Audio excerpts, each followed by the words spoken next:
আলহামদুলিল্লাহ, আলহামদুলিল্লাহ, আলহামদুলিল্লাহ।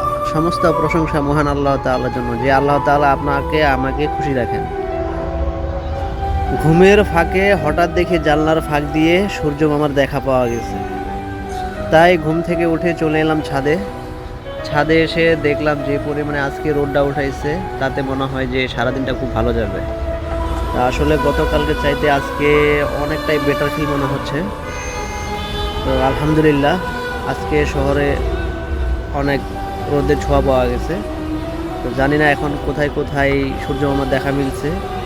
তো আসলে সূর্য মামার দেখা পাওয়া মানে অনেক কিছুই পাওয়া, দিন ভালো কাটা, নিজের সময়গুলো ভালোভাবে যাওয়া। তো আমার এখানে সূর্য মামা দেখা গেছে, তাই চলে এসেছি ছাদে। আজকের দিনটা ভালো হবে। তো আমি কিছুক্ষণ পরেই চলে যাব বুয়েটে আজকে পরীক্ষা আছে। তো ইনশাআল্লাহ সেখান থেকে এসে রাত্রে আপনাদের সাথে দেখা হবে।